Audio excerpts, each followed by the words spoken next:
They always had that same smug look on their faces, year after year, posing like one of those glossy catalog families that never argued, never fought, never forgot. Every December, without fail, I'd get a thick red envelope stuffed with a card printed on high-quality cardstock, usually something matte and expensive feeling and always covered edge to edge with pictures of the perfect family. Jenny and her 3 grinning kids in color-coordinated sweaters, Scott holding his baby daughter on one hip and a golden retriever on the other, Mom and Dad standing in the middle like some goddamn royal couple hosting a family dynasty. Every single year. And not once, not one single goddamn time, was I in the picture. They never even asked. Not once did Jenny say, "Hey, Paul, you want to swing by for a photo?" Not once did Scott send a message saying, "We're taking the family picture on Sunday, you in?" It wasn't like I lived on another continent. I was 25 minutes away, in a rented townhouse in Silver Lake with a view of a parking lot and a dying ficus tree.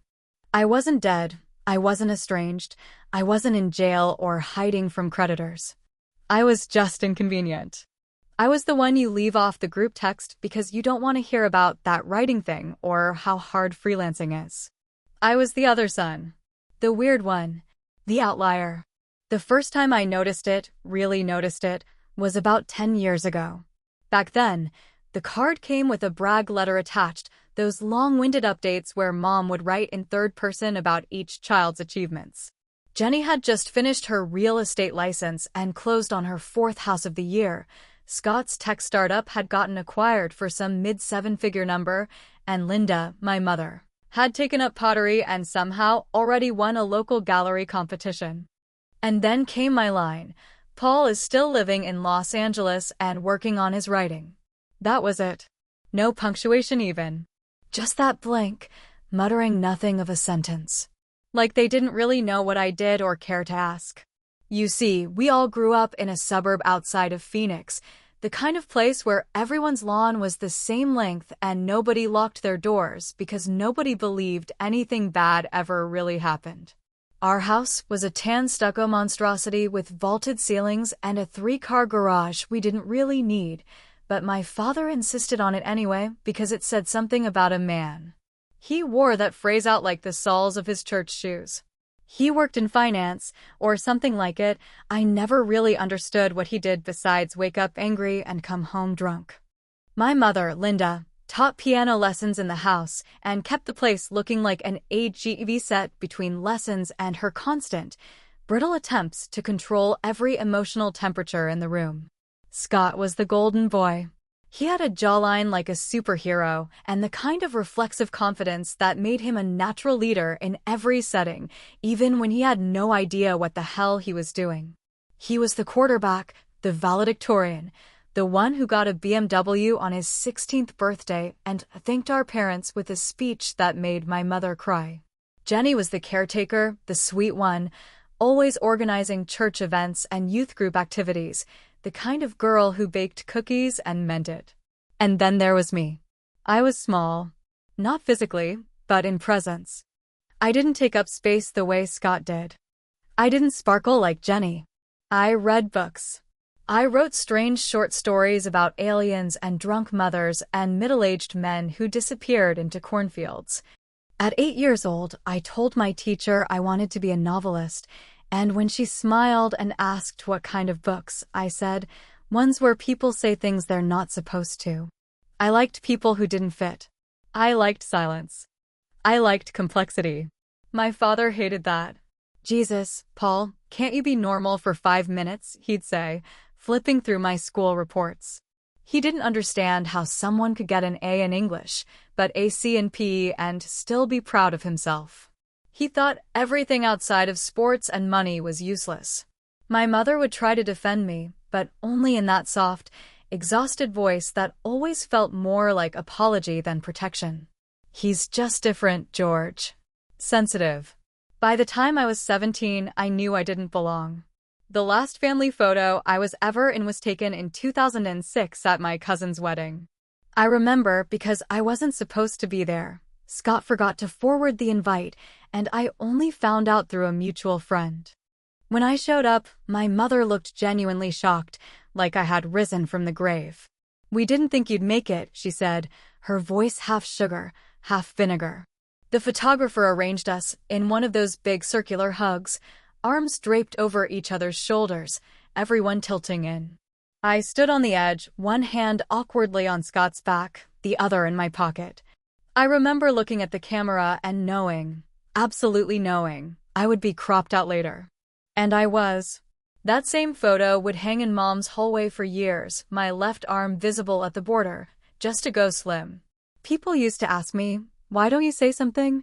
But what do you say when the exclusion is so casual, so practiced, so embedded that calling it out makes you look ungrateful? When every protest sounds like whining? When speaking up means tearing the curtain back on a family that has built its whole identity on fake warmth and polished images? That's the part that stings the most. They knew I wasn't okay with it. They knew I saw those cards. They knew I was being left out, and they did it anyway. Which brings me to this year. December again. The envelope came just like clockwork, red foil lettering, heavy paper, the whole shebang. I opened it, already numb to the inevitable, and there it was, the smiling family, now bigger and better than ever.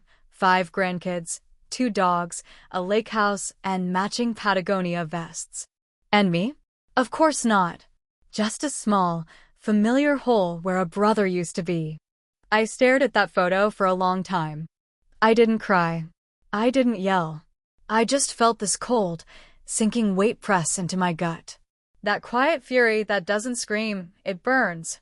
It stews. And that was when the idea started to form. A plan. A beautiful, vindictive little seed of a plan. If they weren't going to put me in their picture, then I'd put myself in front of theirs. In the biggest, loudest, most undeniable way possible. It didn't happen all at once, the way people think it does. It wasn't some grand moment of betrayal, no scream, no slammed door, no obvious fracture in the foundation. It was much slower than that, much quieter, like water seeping under floorboards while everyone pretends the wood still looks fine. It was in the little things, the sideways glances, the forgotten invitations, the way my name would be the last one mentioned, if it was mentioned at all. I learned early that silence could weigh more than words, that sometimes what's not said echoes the loudest. My childhood was the kind people envy on the outside and suppress on the inside. We had everything that screamed normal, a pool in the backyard, Sunday pancakes, trips to the Grand Canyon, neatly packed school lunches with little post-it notes from Mom. But underneath it, just below that glossy surface, was a hard, cold pressure to fit, to perform, to be like them. And I wasn't. I just wasn't. From as far back as I can remember, I was drawn to solitude and softness, things with texture and meaning. While Scott played varsity baseball in 8th grade and Jenny brought home spelling bee trophies like party favors, I was in my room, drawing pictures of lonely trees and writing short poems that didn't rhyme. I didn't want to be famous. I didn't want a trophy. I wanted someone to ask what I was thinking and listen long enough to hear the answer. But in our house, feelings were treated like clutter. You kept them in the attic, shut the door, and never invited guests up there. My dad, George, was the kind of man who'd rather die of a heart attack than admit to anxiety. He coached Scott's Little League games like he was managing the Yankees, yelling at kids who missed ground balls and then slapping their backs like it never happened. He barely looked at me when I was younger. When he did, it was with this mix of confusion and low-level embarrassment, like I was a sock that came out of the dryer pink instead of white. Once, when I was 9, I wrote a story about a turtle who wanted to fly. It was weird and clumsy and full of imagination, and I left it on the kitchen table by mistake. I remember walking in and finding my dad holding the pages like they were made of something sticky, then muttering under his breath, "What kind of boy writes crap like this?" My mom said nothing, just took the story, folded it in half, and tucked it into a drawer. She never gave it back. Years later, when I cleaned out their house after they moved, I found it still there, half-yellowed, like a fossil nobody cared enough to bury properly. The holidays were the worst. Thanksgiving dinners always started the same way. My father carving the turkey with military precision, my mother adjusting napkin rings and lighting cinnamon candles, Jenny talking about her volunteer work, Scott passing his latest promotion around the table like communion. I'd sit there, in the same spot every year, 3 seats down from the head, always beside the door. They'd ask me how work was going not because they cared, but because it was polite. If I said things were good, they'd change the subject. If I said I was struggling, they changed the subject faster. There's a special kind of loneliness that happens when you're surrounded by people who love the idea of you more than the reality. They loved the version of Paul that kept quiet, smiled on cue, and didn't ask to be in the photo. They loved the kid who nodded along when Scott bragged or Jenny wept over some church friend's breakup. But if I said I was tired or angry or lost, suddenly the mood got weird. The air changed. My mother would offer more pie, my father would clear his throat, and the whole family would just politely steer the ship away from the iceberg. I remember one Christmas, when I was 17, I bought everyone gifts with money I earned ghostwriting blog posts for some terrible parenting site. I stayed up all night wrapping them in silver paper I bought from a dollar store. I gave Scott a rare watch book he mentioned once in passing, Jenny a necklace with a birthstone for each of her future kids, and my parents a framed photo of us at a lake from when I was 10. They opened them with blank faces, like they were reading labels on frozen dinners. Then Scott handed out his own gifts, matching Nike hoodies for everyone with our last name embroidered, and everyone exploded in applause like he'd solved world hunger. My gifts were never mentioned again. That was the year I stopped trying. You know what really gets you, though? It's not the big dramatic snubs. It's the way they look confused when you bring them up. Like you're the one keeping score, you're the one making drama. Paul, we didn't mean anything by it. You're so sensitive. You just need to relax. It's emotional gaslighting, wrapped in tinsel and family recipes. They pretend your hurt is a mood swing instead of a pattern. They act like you're the problem for noticing what they've spent years pretending wasn't happening. So I adapted. I got quieter. I started skipping family events, then stopped texting back, then moved to a city far enough away that I could pretend the silence was logistical instead of emotional. I focused on writing because at least words didn't lie to me. At least stories told the truth when people wouldn't. And yet, even now, some nights when I sit alone with my laptop glowing and a glass of cheap whiskey in my hand, I still hear it. That silence. The one from the dinner table. The one where no one asked about my life. The one where I could have vanished mid-meal and nobody would have noticed until dessert. Have you ever felt like the invisible one in your own family? The one they forget until they need something? That kind of erasure doesn't come with bruises or hospital visits. It comes in the form of long pauses, missed calls, and the way your name always sounds like an afterthought. It teaches you not to expect anything, so when the holidays roll around, you brace for impact instead of looking forward to joy. But this year, for once, I wasn't going to be silent. This year, I was going to take that empty space they left me and set it on fire. There was one Christmas that stood out more than the rest, not because anything tragic happened, not because someone stormed out or collapsed drunk by the tree, but because of how absolutely, brutally silent it was, and how clear it became, in that quiet, that I was no longer just forgotten, but intentionally erased. I must have been 34 that year, still in that limbo space between chasing freelance checks and trying to believe that what I did with my life mattered to anyone besides me. I had driven 5 hours back home, through holiday traffic and a pounding headache, holding onto the weak hope that maybe, just maybe, this would be the year they remembered I existed. When I arrived, no one met me at the door, and I wasn't surprised by that anymore. I let myself in like a stranger who used to live there, carrying a bag of half-wrapped gifts I'd picked out with actual care, actual thought, and walked into a house already full of laughter and the crinkling sound of wrapping paper being torn apart by hands that knew they were allowed to want something. The tree was massive that year, so covered in tinsel and expensive ornaments it looked like something imported from a catalog, not grown from the ground. There were gifts piled knee-high around it, tagged with names that all belonged to someone else. Jenny's kids had full-blown towers of brightly colored boxes labeled, "To Emma, love Nana," and "To Liam, from Uncle Scott." I stood there for a moment just breathing it in, the smell of cinnamon and roasted ham, the sound of clinking glasses and shared inside jokes, and the absolute absence of my name on a single box. Nobody said a thing about it. Not one person looked awkward or surprised. My mother gave me a hug like I was a coworker she hadn't seen since a company retreat 5 years ago, and my dad gave me a nod so vague I could have been the mailman. Jenny was already deep into a story about her youngest science fair project, her voice full of pride and perfect maternal timing.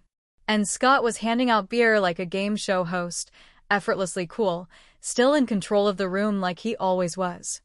After about 20 minutes, I finally sat down on the floor by the edge of the tree, looking around for anything with my name. I tried to laugh it off, even cracked a joke. Guess Santa's sleigh broke down on the 101. A few chuckles, mostly forced, then back to the regularly scheduled festivities. I waited. I kept thinking maybe there was a surprise coming, maybe I was the one being overly sensitive again, but after 2 hours, it became undeniably clear. There was nothing for me. Not even a goddamn text. Later that night, Jenny pulled me aside in the kitchen, acting like she was doing me a favor. She was holding a wine glass with one of those monogrammed initials on it, like everything in her life had been branded and organized for success. She leaned in close, like she was about to tell me something heartfelt, but instead she said, "Hey, just so you know, the kids had no idea you were coming, so don't take it personally." I wanted to ask her, "Did you know I was coming? Did you even think about calling me?" But I didn't, because if I asked, I'd sound bitter, and that's the worst crime you can commit in our family, making other people feel uncomfortable. That's when it hit me. This wasn't just forgetfulness. This wasn't some mix-up or innocent oversight. This was a pattern, a deliberate decision to keep me at arm's length, because I didn't fit the narrative. I didn't have a wife. I didn't have kids. I didn't have a house with a custom wreath and a golden retriever named Tucker. I had ideas. I had unpaid bills. I had a magazine pitch that no one in my family ever asked about, even when it started gaining traction in ways I never dreamed possible. I remember leaving early that night. No one stopped me. I said I had a headache, which was only partly a lie. I drove back to a shitty motel just off the freeway because I couldn't stomach sleeping under that roof another night. The kind of place where the light buzzes when you turn it on and the sheets smell like bleach and hopelessness. I sat on the edge of the bed and stared at my phone, wondering whether to text anyone. Not a single message came in. Not a "where'd you go?" Not a "sorry about earlier." Not even a goddamn emoji.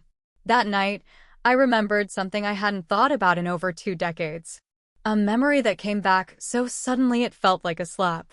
I was maybe 13, awkward and skinny with hair that wouldn't lie flat, sitting in the car with Jenny while Dad was inside screaming at the dry cleaner about his ruined shirts. Jenny turned to me and said, "You can't tell anyone what happened with Dad, okay? Mom said it would ruin everything." I had nodded because that's what you did when someone older than you told you to keep quiet. I didn't even know what everything meant back then. I just knew that something had cracked open in the family that day, and from then on, my job was to patch the walls with silence. That was the first time I learned the currency of our family wasn't truth, it was image. And I, by nature of existing as someone who asked too many questions and saw too much, was a threat to that image. So maybe it wasn't just that they forgot to get me a gift that Christmas. Maybe it was that I was never supposed to be seen there in the first place. Maybe my presence, my history, my knowledge of what lived beneath the surface was the one thing they couldn't wrap in paper and pretend was beautiful. From that day on, I stopped hoping. I stopped bringing gifts. I stopped expecting calls. But that didn't mean I stopped remembering. And it sure as hell didn't mean I forgave.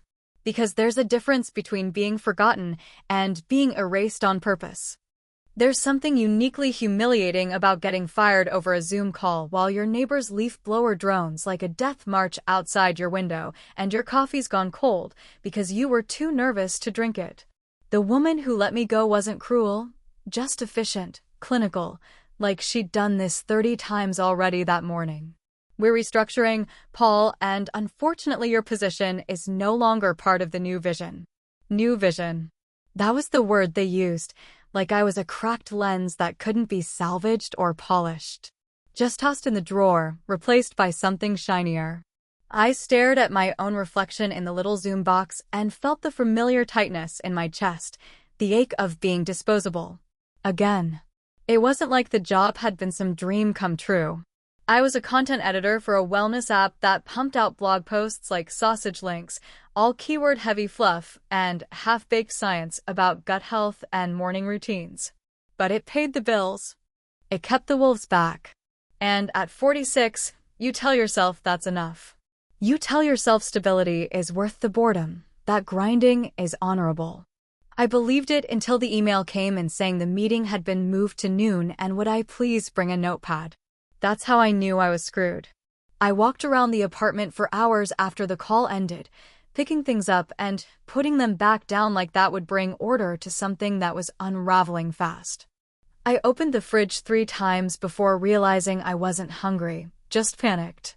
That afternoon I sat on the floor next to the couch, staring at nothing, thinking about how stupid I'd been to believe they wouldn't cut me loose.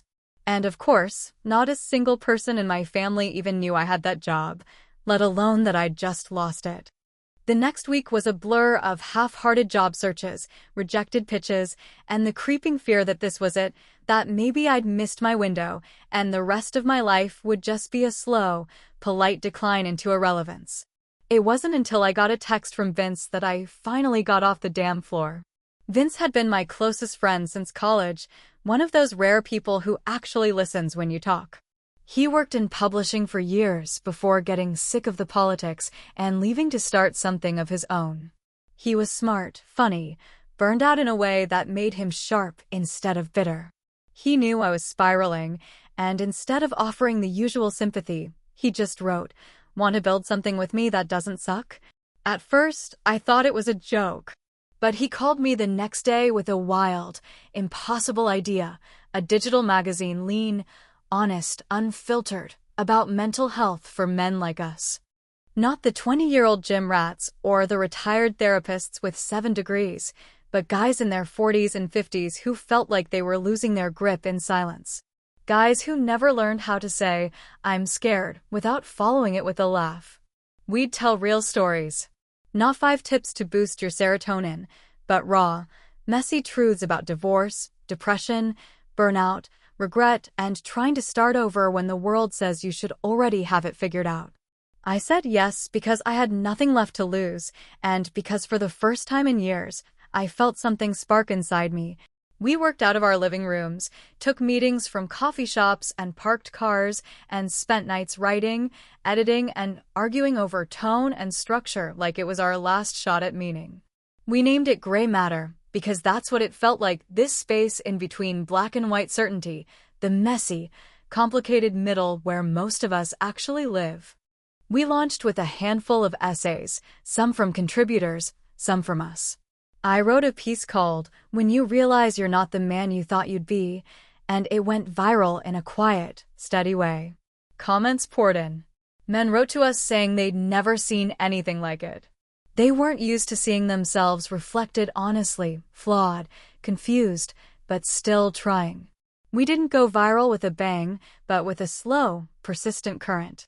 One guy emailed and said, "I thought I was the only one. Turns out I'm just the only one who never said it out loud." That was the moment I knew we were building something that mattered. But of course, my family didn't notice. Not one word from Jenny. Not a single message from Scott. My parents still thought I wrote blogs or something, like I was a hobbyist baking banana bread instead of building something that was slowly but surely changing lives. I posted the first issue on my Facebook, tagged them all, and watched the post sit there with 3 likes from old high school friends and silence from the people who supposedly knew me best. Vince kept telling me, man, this is bigger than them. And I believed him. But it still stung in the way only family can when the people who raised you don't see you. It makes you question whether you were ever really there in the first place. What made it worse was knowing that if Scott had launched a real estate firm or Jenny had started a parenting podcast, the family group chat would have exploded with applause and digital confetti. But I was talking about shame, about suicidal thoughts, about crying in the car at age 42 because you feel like a ghost in your own life, and that wasn't polite dinner table material. That was messy. That was mine. Still, we kept going. By the end of the first year, Gray Matter had over 25,000 subscribers, a few syndications, and a podcast that was actually gaining steam. We didn't get rich, but we got honest. We got real. And I finally felt like I was doing something that didn't make me want to claw my skin off. Something that gave meaning to all the years I'd spent being invisible. And yet, no calls. No texts. Not even a passive-aggressive comment from my mom asking if I'd consider writing something a little more uplifting. That was the year everything broke, and the year I decided I didn't need them to notice anymore. But part of me still wanted them to. Just once. Just long enough to say, "We see you now." Because when you grow up in the shadows of other people's expectations, even a flicker of acknowledgement can feel like sunlight. And even the most stubborn ghosts still want to be seen. There's this weird moment, and I mean really weird, one of those rare and almost out-of-body moments, when you walk into a bookstore and see your own face staring back at you from the magazine rack, surrounded by celebrities, CEOs, and filtered perfection. And for a brief second, you don't even recognize yourself. The lighting's professional, the layout tight and polished, and yet somehow the face, your face, still holds that familiar haunted look in the eyes, the kind that says, "I'm not quite sure how the hell I got here." That was me, staring back at myself from the cover of Modern Man Monthly, under a headline that read, "Second Act, How Paul Sheffield Built Something That Finally Spoke to Men Like Him." I stood there in the aisle too long, holding 3 copies in my hands like maybe if I blinked too hard they'd vanish. I must have looked like a lunatic, grinning one second, then deadpan the next, like someone testing whether they were dreaming or not. The cashier didn't even glance up when I finally walked over, dropped the magazines on the counter, and said, "That's me, by the way." He just scanned them, said, "Cool," and bagged them like I'd just told him I bought socks. But it was cool. It was more than cool. It was monumental. Not because I needed the ego boost, but because after decades of not being seen by the industry, by my peers, by my goddamn family, I was suddenly unmissable. The interview itself was raw and unfiltered, the kind of piece where you say too much and then worry about it for days afterward. I'd spoken about being fired, about nearly giving up, about loneliness and resentment, and starting Gray Matter out of pure survival instinct. I even talked about Dad, a little, about what it does to a kid to be raised by a man who couldn't name his emotions if they lit themselves on fire. Vince had warned me to keep it clean, but I couldn't. Not anymore. I didn't want to protect people who'd never protected me. The story resonated, and within hours of it going live, our inbox was flooded, letters from men across the country, pouring out their own stories like dammed-up rivers finally cracked open. It was cathartic. It was humbling. It was real. And then I got the idea. Not out of spite. Not out of some childish need to show them. This wasn't revenge. It was something more elegant, more precise, something symbolic. For once in my life, I had the upper hand, not just success, but validation. Tangible proof that I wasn't some drifting failure orbiting around my siblings' perfect lives. I was a whole goddamn solar system. So I called a florist in Phoenix, the kind that specialized in holiday-themed arrangements for high-end clients, and I told them exactly what I wanted. A towering gift basket, lavish and overflowing with all the seasonal clichés: peppermint bark, artisan cheese, wine, cookies, biscotti, and gold-wrapped chocolates, all topped off with a single bow and 3 neatly stacked copies of the magazine, my face on every cover, front and center. I even included a card that read, "Happy Holidays from Paul. Thought you might enjoy some light reading." I had them deliver it to my parents' house, the one Jenny and Scott would be visiting that week, like they always did for their annual curated family gathering. I imagined the basket sitting there on the dining room table, shining like some alien artifact among the usual Pottery Barn napkin holders and pine-scented candles, demanding to be noticed. I imagined the silence when they first saw it, the quiet confusion, the nervous glances, and then, inevitably, the buzzing of group texts I'd never been included in. It didn't even take 12 hours before my phone rang. It was Jenny, acting like nothing had happened, like there hadn't been 15 years of neglect, 15 years of missed birthdays and unacknowledged milestones. "Paul, oh my God. I saw your face on a magazine at Mom's house, and I nearly screamed. Why didn't you tell us?" She said it with this tone that danced between admiration and guilt, but mostly it felt performative, like someone rushing to patch a boat long after it's already sunk. I wanted to scream, "You didn't ask. You never asked." Scott called next, which was even more surreal. He actually left a voicemail because I didn't pick up. His voice was casual, laid back, like we'd just spoken last week.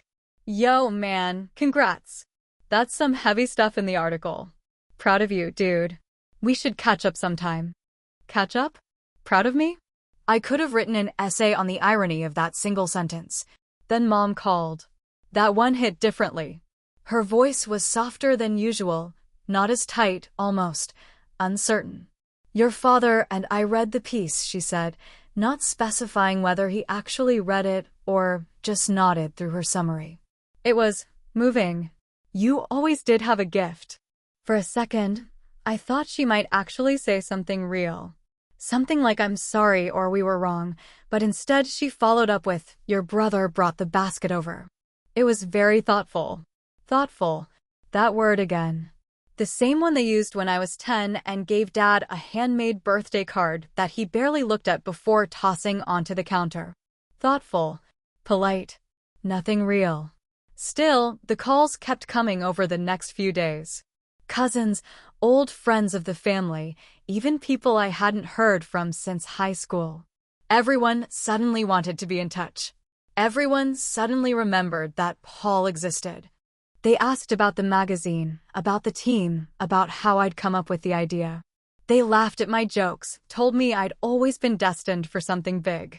It was like being the only sober person at a party you weren't invited to, watching everyone pretend they remembered you from the beginning, when really they'd just seen your name on a marquee and didn't want to look like strangers anymore. And somewhere in that whirlwind, Vince pulled me aside and said, "You know this is just noise, right?" He meant it as a warning, not a dismissal. He was right, too. These people weren't celebrating me. They were celebrating the version of me that now came with a shiny title and a cover photo. They weren't interested in the nights I sat crying into a pillow at 2 a.m. or the years I spent pitching stories into the void. They just wanted proximity to something successful. Still, part of me soaked it in. I won't lie about that. Part of me bathed in it like warm water after years of frostbite. I told myself it wasn't petty, and maybe it wasn't. Maybe it was survival.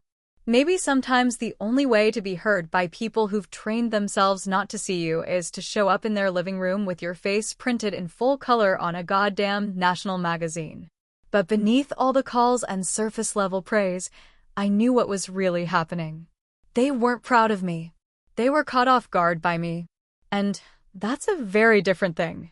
It came on a Tuesday afternoon, one of those strange, brittle California days where the sun's too bright for the air to feel cold, but everything still smells like December, dry pine needles, old coffee, and last chances. I was in the middle of editing a piece for Gray Matter, something powerful about a 49-year-old man rebuilding his life after a divorce and suicide attempt, when my phone started buzzing across the counter, lighting up with the name I hadn't seen on my screen in over 2 years. Jenny. I didn't answer right away. I let it ring once, twice, a third time, just staring at it like it might bite me. And in a way, it already had. Her name alone carried a weight, A flood of memories, some tender, most complicated. It wasn't that I hated her. Hate would have been easier. Hate at least implies fire, passion, a tether. What I felt toward Jenny had long since cooled into something quieter and more dangerous, fatigue. But I answered, because I knew if I didn't, she'd call again. Not because she was desperate to reconnect, but because she'd decided it was the right thing to do now that I had, in her words from our last actual conversation, something worth celebrating. "Paul," she said, her voice bright and airy, like it hadn't been years since we'd last spoken outside of stilted texts and the occasional forwarded family email. "I was hoping I'd catch you. Do you have a second?" I looked down at my half-eaten toast and the blinking cursor on my laptop and lied. "Yeah, sure. What's up?" "We just saw the article," she said, voice full of that sticky, performative enthusiasm that feels like it's trying too hard not to sound rehearsed. "The magazine cover? Wow. I mean, just wow. You look so serious in the photo, but in a good way. Like, very professional. Very grown up." That line stuck in my teeth like a popcorn kernel, very grown up. I was 52. I'd been grown up longer than she'd been married. But I let it slide because that was always her tone, always that passive-aggressive frosting over a slightly bitter cake. "We're so proud of you," she added, drawing out the last word like it was supposed to be the emotional climax. "I mean, I always knew you had a talent for this kind of thing. You've always been creative." There it was again. Creative. The word my family had always used like it was a euphemism for unreliable or unserious or vaguely embarrassing. Creative meant not like us. Creative meant Paul was somewhere between unemployed and dreaming again. "I appreciate that," I said, keeping my voice flat, not giving her more warmth than she'd earned. "Took a while to get here." "Oh, I know," she said, missing the weight behind my words entirely. "But I think everything happens for a reason. Maybe you just needed to find your lane." Find my lane. Like I'd been driving around lost for decades until I suddenly stumbled onto the correct freeway. Not a single acknowledgement of the years I'd spent barely scraping by, or the mental toll of trying to carve out a path in a family that paved their road long before I even knew where mine was. I wanted to scream at her. I wanted to say, "Where were you when I couldn't afford groceries? Where were you when Dad called my writing a waste of time at Thanksgiving?" But instead, I just asked, "What made you call now?" There was a pause, just long enough to feel meaningful. Then she answered, "Well, Mom and Dad were talking about you the other night. They were impressed. And I don't know, it just made me realize how long it's been since we talked. I guess I wanted to reconnect. Rebuild. If you're open to that." She said it like she was offering me a gift, like this reconnection was something I should be grateful for. I closed my eyes for a second and breathed in slowly, a long, low breath meant to cool something down before it boiled over. "I'm not against that," I said carefully. "But let's be real about something, Jenny. You and I both know this isn't the first time I've done something worth calling about. It's just the first time it's been hard to ignore." Her silence on the other end was deafening. "You know," I added, "there's this memory I can't shake. Remember when Mom suggested we all try family therapy that one summer? After Dad screamed at me in front of everyone during that barbecue." Jenny coughed a little, then said softly, "I sort of remember that. I think it was just one of Mom's dramatic phases." "It wasn't a phase," I snapped, more sharply than I intended. "It was the one time she tried to fix what was broken. And you, Scott, and Dad all laughed it off. Said therapy was for people who couldn't handle real life. I remember sitting in the living room while you guys joked about group hugs and feelings, and Mom just looked at the floor like she was ashamed of even bringing it up." "Paul, we were kids." "No," I interrupted, "we weren't. We were grown. Old enough to know better. Old enough to know I wasn't okay. But you all decided it was easier to pretend I was just different instead of dealing with the fact that maybe Dad wasn't the perfect patriarch and maybe this family had cracks big enough to swallow a person whole." Jenny sighed, long and slow, like she'd just walked into a room with stale air. "I didn't know how much it hurt you," she said finally. "I guess I just Didn't see it the way you did. Yeah, I said. That's the point. We sat in silence after that, both of us letting it stretch too long. I could feel her trying to think of the next thing to say, the next smooth segue, but there was nothing that could wrap this up neatly. Some things don't get tied with bows. Some things stay frayed and raw, no matter how much you tug at them.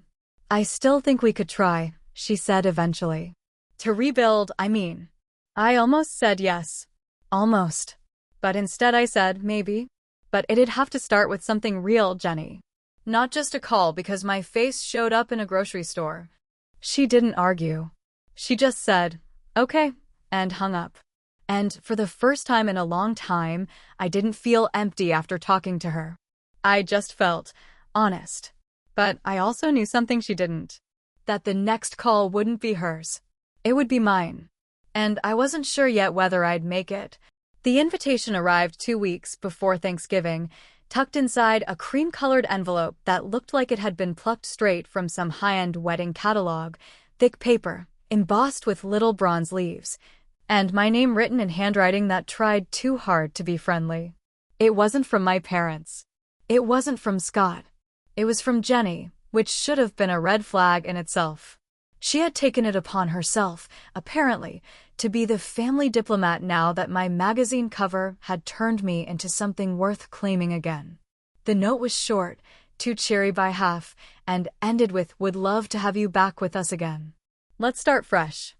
Like we hadn't spent the better part of 2 decades swimming in silence, so deep it could have drowned a navy. I stared at it for 3 days before deciding to go. I told Vince I was doing it as an experiment, a kind of social autopsy, like poking a dead animal to see what killed it. But the truth was less noble. The truth was I wanted to look them in the eyes. I wanted to see if anything had changed, or if they were just painting over the cracks like always, slapping fresh smiles over old damage. I hadn't been in that house since my mid-30s, not since I walked out after Christmas dinner and no one bothered to follow me or ask why. That house still haunted my dreams, not because of the building itself, but because of what had happened inside it and what had never been said. I pulled up to the driveway just after 4. The sun was still out, casting long shadows across the familiar lawn, the same shrubs trimmed into stiff little domes, the same wreath hanging on the door like it had never moved. My father's truck was still parked in the exact same spot it always was, right side of the garage, as if he still believed his position in the family deserved the better half. When I walked in, it smelled like nutmeg and denial. The living room was filled with chatter, fake warmth radiating like heat from an old oven, visible but unreliable.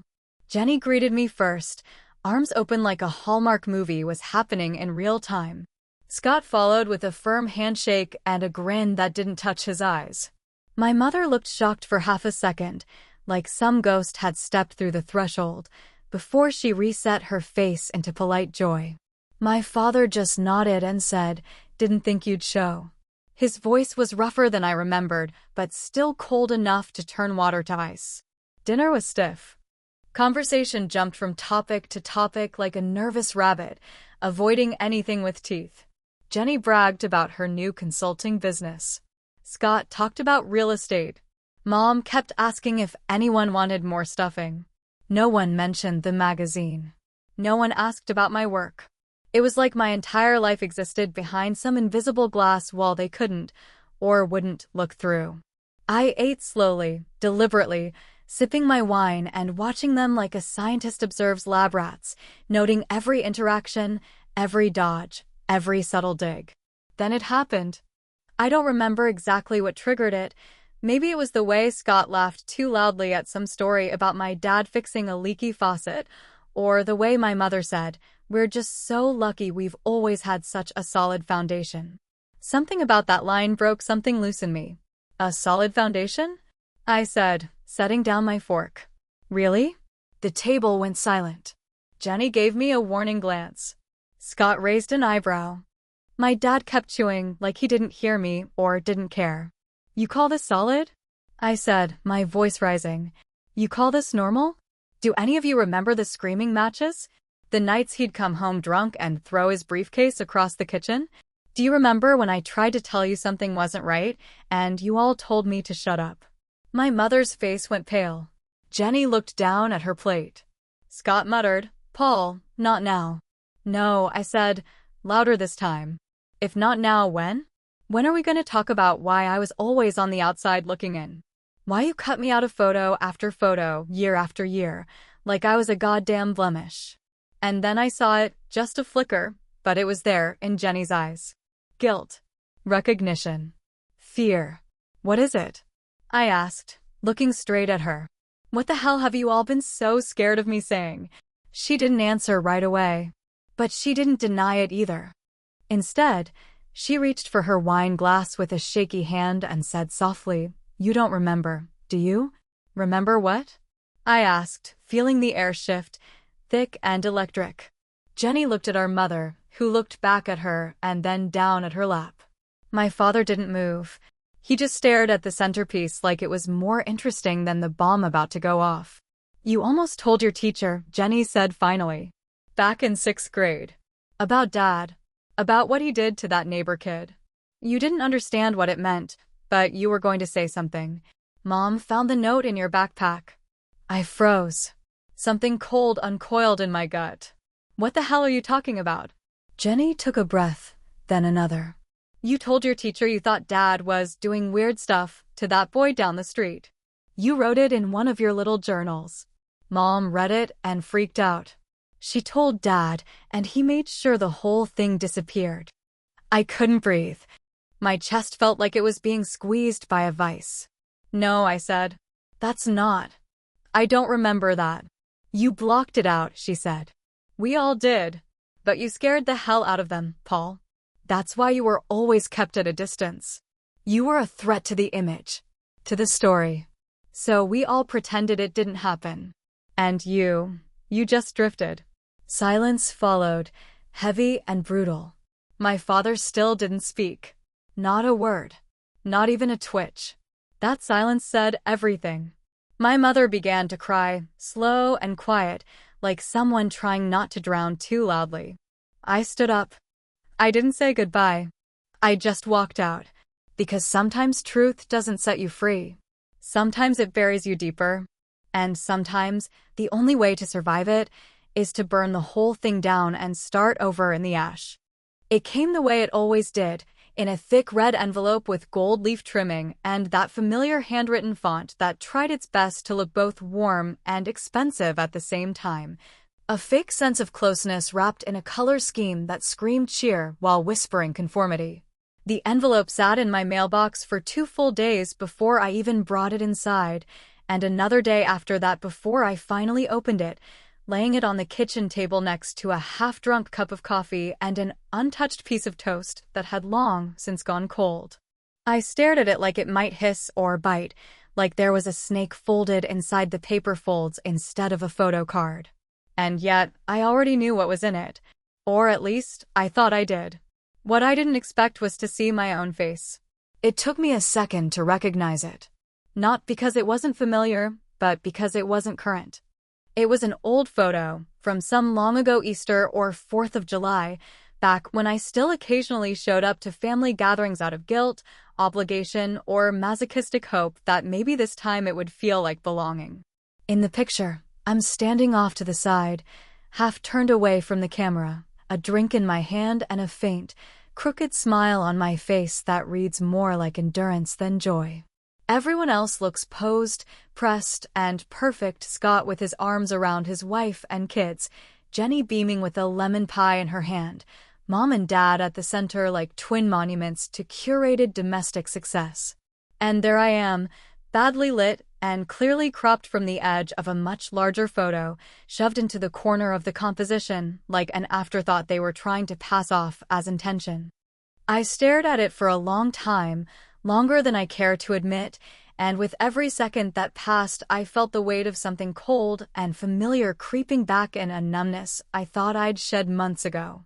This wasn't reconciliation. This wasn't inclusion. This was editing. This was revisionist history with a gloss finish. They hadn't taken a new picture with me.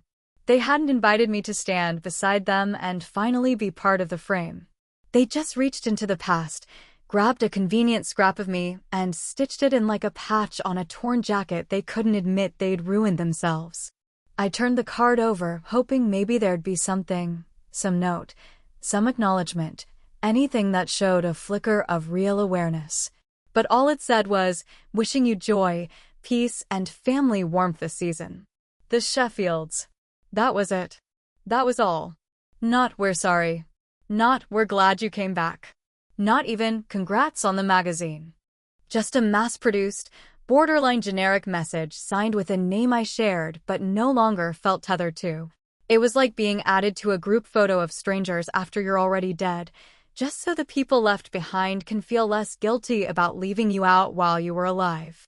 I thought about calling Jenny, thought about texting Scott, thought about writing one of those long, civil emails filled with perfectly measured phrases like, I appreciate the gesture, but, and let's have a conversation about what this really means. But I didn't do any of it.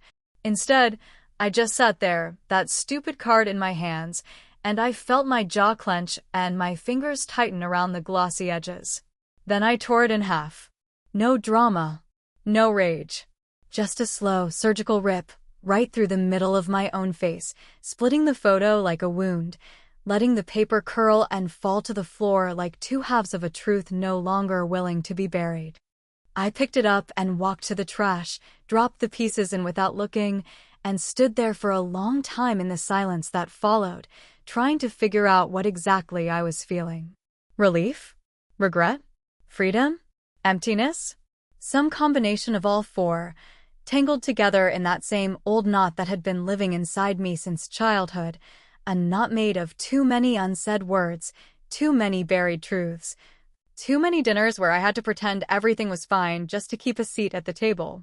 It would be easy to say that tearing up that card was the final act, the clean break, the bold exit from a lifetime of rejection disguised as tradition.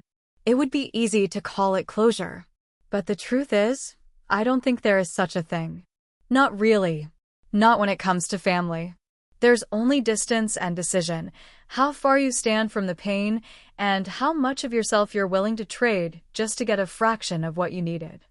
People talk a lot about forgiveness, about letting go, about choosing peace over being right. But what they don't say is that sometimes the peace they're talking about is just quiet compliance. Sometimes what they call healing is really just going numb. And sometimes, deciding not to play along anymore doesn't feel like liberation, it feels like exile. Voluntary, yes, but exile all the same.